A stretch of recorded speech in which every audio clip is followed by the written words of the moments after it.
Web Novel, Chapter 344, Overwhelming Part 2. While the others cleared an obstacle course's time after several attempts, he only needed one. If running around the camp with a full backpack left them exhausted and drenched in sweat, Lith came out as fresh as a daisy. The group had no meaning to him. He knew that after 6 months they would be split according to their results. They had to wake up before sunrise every day, with only half an hour to clean the barracks, prepare the uniforms for the day, and personal hygiene. Lith used chore magic to perform his share in less than 5 minutes, leaving him plenty of time for a hot shower and a good shave without cutting himself multiple times. Time was a luxury, yet he could afford it. Before breakfast, they performed individual physical training led by the sergeant, but no matter what exercise he chose, Lith would breeze through it like a walk in the park. The most relaxing moment of the day was the 2 hours of lessons that followed breakfast. During that time, they would be taught about the drills they would perform in the following days, military strategy, or about the Army's values, traditions, and ethics. After that, the real nightmare began.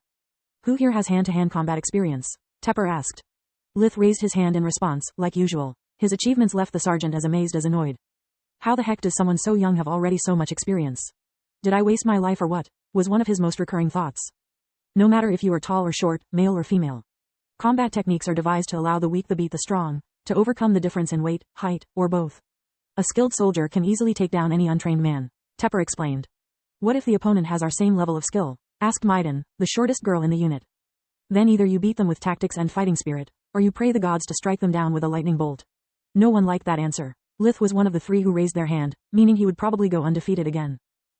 The exercise was a simple knife disarming technique that the sergeant demonstrated using Lewell as a sparring partner. The attacker would attempt to stab while the defender had to dodge or block the knife-holding hand before grabbing the wrist and twist it together with the arm into a submission hold.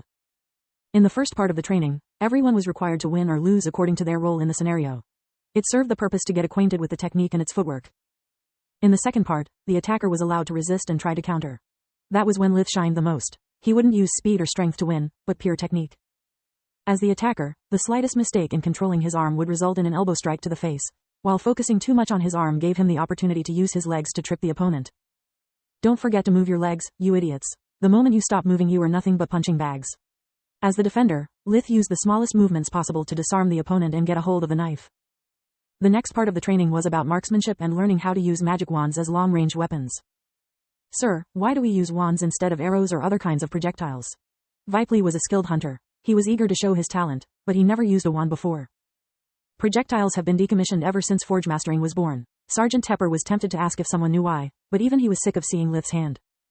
Even the most common enchanted armor is equipped with a gravity sheath that reacts to fast incoming objects, reducing their weight to the point of making them harmless as peas. Once, long-range weapons were devised to shoot high-speed projectiles, like this one. Tepper took out what looked like a revolver from his dimensional amulet. He emptied the barrel against one of the training dummies wearing an old set of armor, producing a loud series of bangs. Most of the bullets hit the target, but without leaving a scratch. As you can see, this piece of junk is loud and clumsy. You need to train your aim and take into account a lot of factors. As the accuracy of the weapon itself, the distance from the target, the wind, the friction caused by the air, and so much more. Magic is energy and it's unaffected by such things, and even the gravity sheath is powerless against it. Only a physical barrier can block magic projectiles. Hence why you are equipped with earth magic wands. They can provide you instant protection from all threats, not to mention that earth magic barriers are the only ones that can stop every other element. So many words just to say that force equals mass times acceleration. Enchanted armors reduce the already small mass of bullets, bringing it almost to 0. At that point the speed becomes irrelevant. Anything times 0 becomes 0 too. Lith inwardly sighed. I dreamed for so long to make me a gun as a secret weapon, but after getting my uniform, I discovered the existence of the gravity sheath. It's amazing how forge mastering and alchemy allow imbuing rare things like fusion and gravity magic into the most common objects. I will teach you which wand is best to use according to the circumstances. As a rule of thumb, fire magic is better suited for open spaces and enemies grouped together. Lightning is particularly effective against heavy infantry, since it bypasses the metal's protection. Contrary to Tepper's expectations, Lith wasn't an expert with wands. His first attempts were almost as clumsy as everybody else's. His experience with magic, however, was top-notch, so it only took him a few tries before securing himself the best score. At the end of the first 4 weeks, each member of the unit received their report cards.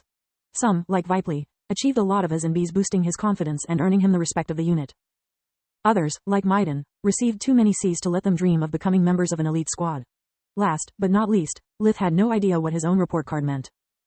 I'm sorry, sir, I think there has been a mistake with my grades, he asked, handing the piece of paper to his commanding officer. It seems normal to me, the sergeant replied. I'm sorry again, sir. I've attended another school in the past, but I never scored an M as a grade. What does it stand for? Monster.